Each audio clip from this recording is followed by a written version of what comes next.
I feel like everybody wants to hold Quad accountable for something. Meanwhile, none of these women want to be accountable for their actions.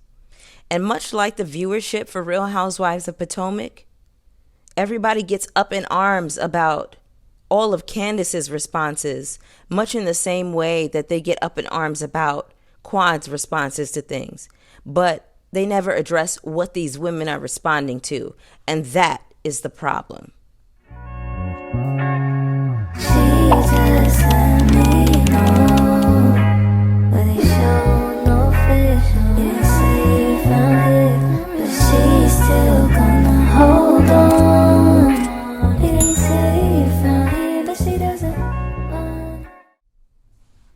What's up, everybody? It's your girl Bonnie Scotch. Thank you so much for clicking on my video today. I wanted to bring you a review for Married to Medicine. This is season 10, episode 7. Now, before I get into this recap, I wanted to start this video with a moment of gratitude. I want to thank you all so much for commenting, liking, subscribing. I got so many new subscribers in the last week off of my last Married to Medicine recap, even though we was tussling. I was fighting for my life down in the comment section, okay? But I really appreciate you all so much. I'm so thankful for all of the love that you all have been showing me, and especially for hitting that like button. Now, when you hit the like button, it's not only a free way to support my channel, but it also lets YouTube know that I'm here and that y'all are rocking with my commentary. So YouTube sees your likes and they start shooting my content out to an audience just like you, an audience who ordinarily would never get exposure to my channel. So I am so humbled and so grateful for you all. All right, so a moment of transparency here. I started to watch the show and I felt some anxiety pop up because I just knew that there was going to be some more BS to follow. I never experienced that with Married to Medicine previously. Again, I feel like this is one of the best reality shows on television.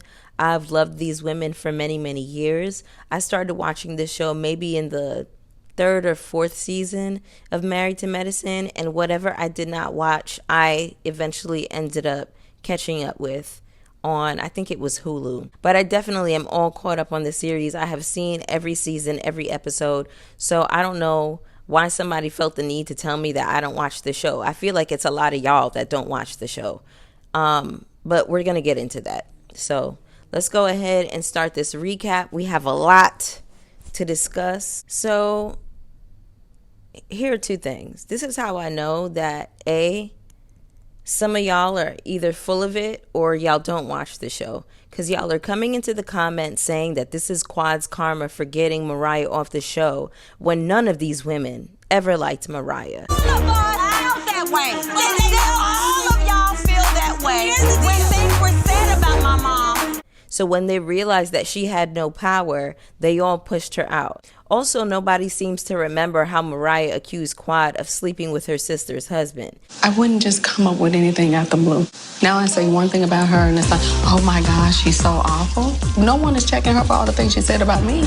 Meanwhile, Quad was at her sister's wedding. It doesn't make sense. So by that logic that y'all are presenting, the next move would be getting Heavenly off the show. Jesus Lord. You lie and get money. Your mama. That's what you are. Oh God. Yeah, my mama get on and whoop your mother ass. And Heavenly is next up for her karma. I have my real estate license. I actually have owned a mortgage company, and I do know that it does not take this long to close. Because none of these women like Heavenly. So I confided in Heavenly, and then this bitch tweets about it. Also, Toya isn't exempt from the karma either, because all of these women have been calling her stupid since season 1. It's now season 10. They never liked or respected Toya. Same way they never liked or respected Quad from the very beginning. Quad became a fan favorite. She got some new wigs, she got a glam team, she went over to Sister Circle, and she had a glow up, and the women couldn't take her. Now, a lot of y'all were bringing up Funky Doniva in the comment section saying, oh, Funky said she's an exhausting friend. The whole thing about Funky and Quad's friendship is that Funky would get down to YouTube and talk a lot of shit about Quad, he would do that to a lot of the women that he is friends with that are on these reality TV shows, and then he's shocked when he has a falling out with these women. You cannot have a YouTube channel where you talk about your friends and the shows that they're on and drag them and expect that everything is going to be rainbow ice cream and peaches and lollipops. It doesn't even make sense. Heavenly literally fell out with Contessa because Heavenly used to come down to YouTube and talk shit about Contessa's marriage. Assembling Heavenly's greatest hits. You know, she's hit us over and over again with the stuff on YouTube. Are y'all not remembering this? What are you going to do to make her face how she makes us feel?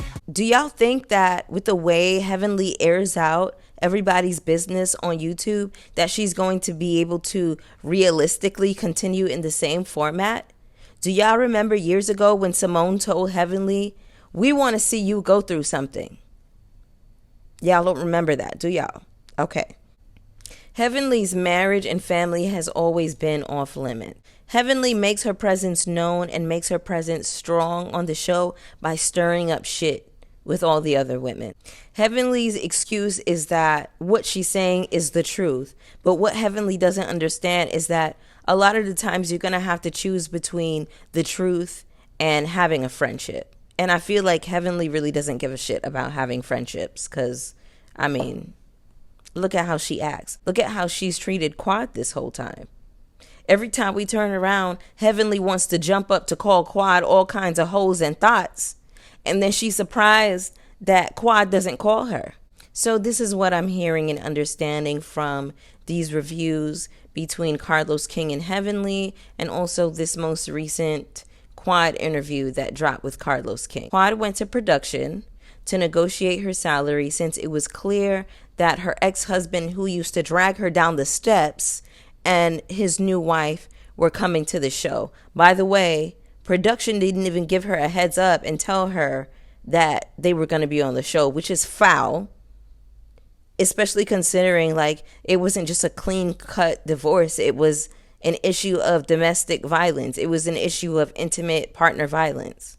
But all right. We also learned that Quad feels as though she should be making more money than Jackie because she shared more of her life than Jackie has. And that is the absolute truth. We only know of Jackie going through the situation with Curtis when he took his big ass around the airport to traipse around with some lady, some mistress that he was, dealing with or whatever the case was. Outside of that, Jackie really has not given us anything. I hate that people keep saying, oh, Jackie is there to legitimize the show. Jackie doesn't need to legitimize the show. The show has been on the air for 10 years. Y'all are not even making sense. Now, for production to take a private conversation that Quad had with them back to the women is very nasty. Now, shout out to Rodney the Voice. Rodney made a great point in one of his videos. He said, I wonder how Simone would feel if Quad befriended the woman who almost tore up her and Cecil's marriage. How would Jackie feel if Quad befriended the woman who was running around the airport with Curtis? So let's go ahead and discuss this Quad interview with Carlos King. She says that she shared her Sister Circle platform with these women. She had Contessa, Jackie, and Heavenly on the show. Now, I never watched Sister Circle, so I wouldn't know, but I mean, how can you refute that? She said it. Obviously, it exists. It's out there. She also said that at the reunion, Greg told Bravo Andy that he put his hands on Quad. Andy brought it back to the group at the reunion, and Quad says she can't remember if it was Simone or someone else who said this, but basically they told Andy, you can't say that about Gregory. He's a doctor. That didn't happen. And Andy had to reiterate it, that it actually came out of Greg's mouth. So it took Andy saying what he said about Gregory to legitimize Quad's pain, to legitimize what Quad went through. And that is effed up, y'all. When Jackie was going through her situation with Curtis, Quad was there for her. When Simone couldn't find her daddy, Quad was knocking on people's door trying to help Simone find her daddy. When that lesbian almost tore up Cecil and Simone's marriage, Quad was right there. I want to know why does y'all think that Quad should be running behind this group of women when they couldn't even hear or believe her pain when she went through something as horrific as domestic violence with Gregory? Why does she need to call these women? Why does she need to reach out to these women? Quad said that she asked Simone at dinner what it was that she did to Simone, and Simone said, "You did nothing to me. I go against you because I don't want Toya to be mad at me." Now go ahead and watch the Carlos King interview. Go ahead and find the 1 hour and 4 minute timestamp, and it's somewhere around there. Now we're going to circle back to that. We're going to come right back to it, okay? Let's go ahead and drop a pin on that one. So we pick up the episode where we left off at the dinner table. Simone is telling the women to lower their voices so that they don't appear hood to Phaedra. Simone doesn't want to appear hood to Phaedra. Meanwhile, Phaedra was married to an ex-con.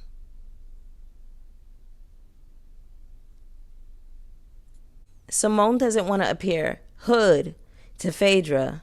Meanwhile, Phaedra was lying about not knowing how far along in her pregnancy she was because she wasn't married to Apollo and she was concerned about what church people would think.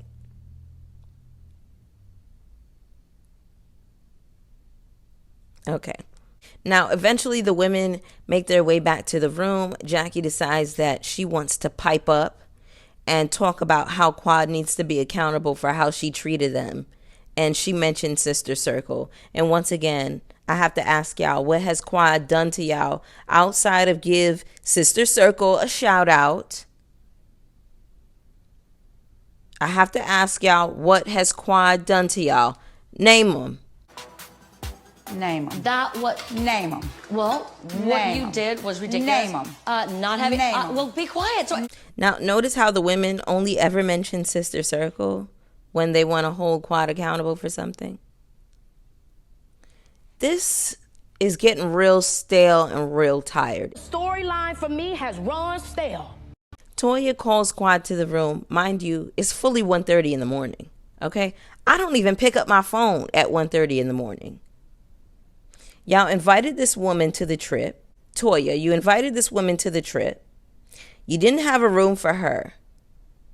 And 24 hours, you want to kick her off the trip at 1:30 in the morning. Have you ever seen anything so tacky and classless and disgusting?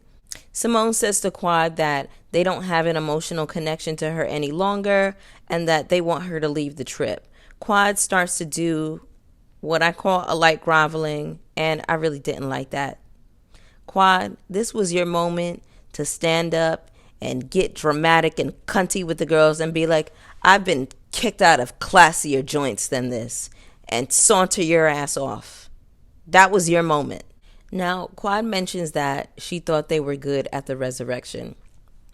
I did too, because Quad went around the room and she asked all of these women, she went down the line and she asked them, are we okay? And everybody said we're good except for Toya, which at the time I found to be understandable. So now all of a sudden it just feels like there is this whole manufactured response to Quad and wanting to hold her accountable, wanting to hold her feet to the fire. I just think it's funny that one episode later they team up to ice Quad out on Toya's behalf. You mean raggedy broke ass Toya, according to Simone? Are you being a good example with your raggedy, broke ass? Are you leasing houses and leasing cars?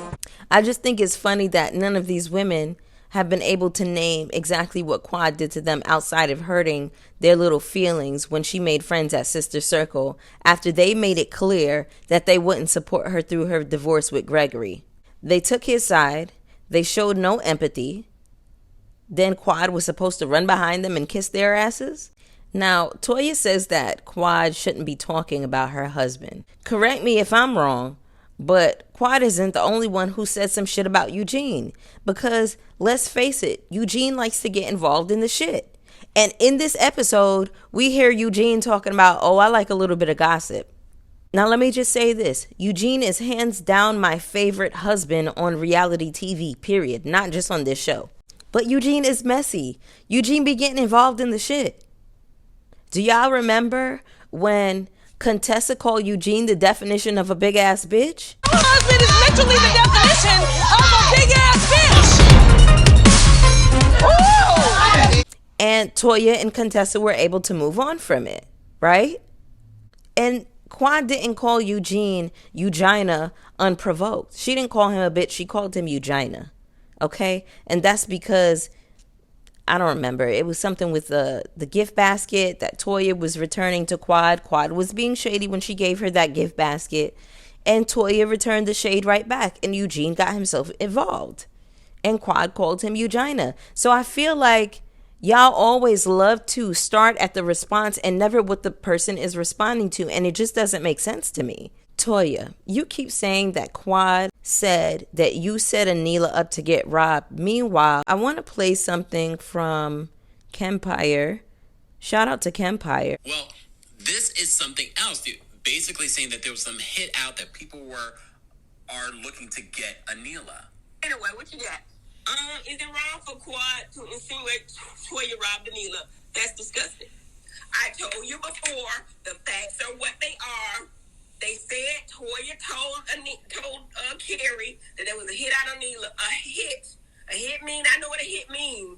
But she said it, she told Carrie. 2 days later, her house got ransacked and robbed. She had a party, Toya had a party the same night. So those are the facts. Go with what you want to. But you can see, I'm not saying I don't think anyone, well, maybe they did. I think Quad did say she robbed her. But I don't think anybody said she robbed. I think they said she knew more about it because this is the gated community with cameras all down the street. Go figure. I don't know. Then they said that Anila robbed and set it up herself. Them people rich, but some people say that's what rich people do and that's what they get over on the system. I don't know. So that should clear that up, right? Jackie brings up that Quad didn't give them a shout out at her party. But she definitely did mention the ladies, and Simone and Jackie and them had left before, she got a chance to say that. Now, Jackie, I just want to say that I think that you're full of shit and that you don't care if Quad calls you or not because you never fooled with Quad like that from the beginning. You never fooled with Toya like that from the beginning. Did y'all catch the confessional when Eugene said that he was glad that the women had some solidarity standing with his wife? Did y'all catch that? Simone and Jackie them just 2 episodes ago said that they didn't have no problem. But now all of a sudden Quad needs to be accountable for something. And now Eugene is saying that he's glad that the women are standing in solidarity with his wife. This don't sound like a setup to y'all? And before y'all start typing fast to tell me that this was Quad's karma for what she did to Mariah, Quad did not go against Mariah by herself. Simone actually led that charge. And Quad fell in line just like everybody else because guess what? Mariah had her ass up on her shoulders. Mariah was walking around like her ass weighed a ton, reminding everybody that she started the show and that she brought this show to Bravo. Nobody wants to be constantly reminded all the time that y'all wouldn't be here if it wasn't for me. And I started this shit and I'm the queen of this shit. No, Mariah was insufferable. Mariah is great TV. Mariah was the only person who could get Heavenly's ass together. Do you want me to bring the receipts? Do I need to bring the receipts, baby girl? Because I got receipts.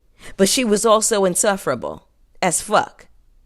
Also, y'all were bringing up that Quad cussed out production. What the fuck does that have to do with these girls? No, seriously, what does that have to do with anything? That is production's problem with Quad. They would have to get Quad together on that.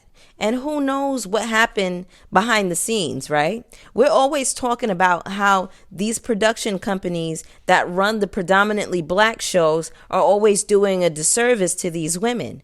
So maybe production deserved to get cussed the fuck out. You don't know what happened behind the scenes. And that's the whole point that I'm trying to make. Y'all have no idea what really happened. But y'all want to hold Quad to the letter for hearsay. Oh, Heavenly said that production said this. That's hearsay. The production company is run by humans, run by people just like us. Does that mean that because they're the production company that they're above reproach? No, they probably deserve to get their asses cussed the fuck out. I want to play another clip really quick because a lot of y'all were bringing up Funky Doniva, and I want to play y'all a little bit of what Funky had to say. He was going to be addressed, which was Carlos asking her, does she see how Mariah felt? And, Quad saying, yeah, I see it. I see a lot of y'all in the comments, and a lot of people are like, good for you. That's your karma. Because, a lot of people are of the belief that Quad was instrumental in getting the girls to ice Mariah out. And that's not all of it. That's what y'all saw on the TV. Y'all aren't necessarily privy to all the things that happen in the background and the things that I know. I'll say this. Quad may have looked like the physical representation of the ringleader of icing Mariah out of that group. However, each one of those ladies on that show also did not like Mariah for their own reasons, things that are Mariah's fault, and that's why they had no problem going along with it, because they didn't like her either. All right, they didn't like her either, and a lot of it was rooted in Mariah's, this is my shit, I'm the queen bee, and nobody's going to be a bigger star than me, y'all bitches work for me, I created this, y'all wouldn't have nothing if it wasn't for me. In general, that was all the other ladies' issue with Mariah, all right? And I'm just telling y'all what I know personally, without getting... I would like to know, what is the response to that? What's the rebuttal to that one? Since y'all want to jump down in my comments typing fast about how this is Quad's karma for what she did to Mariah. Whew. This is the first time that we really hear anything from Alicia in the 7 episodes that she's been here, aside from her jumping up on that coffee table. Okay, we get a scene where Alicia's husband lets the men know that this is his first time staying at home with the kids. This is a tired ass tale as old as time, okay? And I also love how Cecil and Damon and Eugene let it be known that we was home with the babies. We know how to take care of our motherfucking kids, okay? They wasn't playing that shit. Alicia tells the women that she wants to be a more submissive wife. Why are you submitting to this man? What do you need to submit for? I just don't understand these power dynamics and the hierarchies that you all insist on creating in your romantic relationships. It's just not, it doesn't make sense. All this, we need to let the man lead. Where's the man going to lead you to? You have been leading yourself for your whole adult life. And all of a sudden, because a man comes into your life, because he has a penis, all of a sudden he has to start leading you somewhere? These men don't drink water. They don't go to the doctor.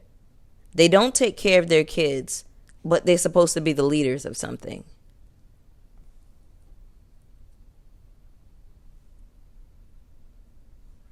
The way y'all just hand y'all's lives over to the patriarchy just doesn't make sense. I also hate that women are still on this protect and provide shit, because the reality of the situation is, according to the numbers, check the numbers, bitch, Black women are out earning their spouses at this point. What does protect and provide mean in a world where you can walk out of your house and anything can happen to you, even if your man is with you? Rest in peace, Breonna Taylor, but Breonna Taylor was laying in her bed next to her man and he couldn't protect her then. I know he tried, but he couldn't. So I just don't understand this whole protect and provide logic. Like, it sounds so stupid to me, but y'all are the patriarchy princesses and y'all are going to do and say what y'all want. So go ahead, child, whatever. Simone says that when Kemma is around, Alicia is going along with everything he says. And when he's not around, she's very opinionated and outspoken. Hi, Poppy. Hi, sweetie papa. Hi, my baby. You want to go outside? Can I get a kiss? Can I get a kiss, kiss, kiss, kiss? Thank you, baby.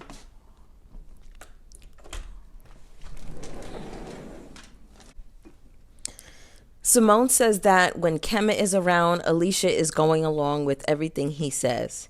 And when he's not around, she's very opinionated and outspoken. So what that is suggesting to me is that there is a feminine performance that Alicia puts on, much like a lot of other women. She's demure and pulled back and more quiet, and it's a form of masking, you know? She, like a lot of women, can't be their true, authentic selves when they are around men, and it's just very sad to me. And this is just another part of the patriarchal agenda. The self-betrayal, the self-abandonment, living inauthentically just to say you have a man, the dimming of your light just to be with a man. I'm tired of it, y'all. I'm over it. But that was the episode, y'all. Go ahead and drop down in the comments with me. Hit the like button on your way out, and I will see y'all for the next one. Mwah. Everything, oh, you fancy. Let me see your hands.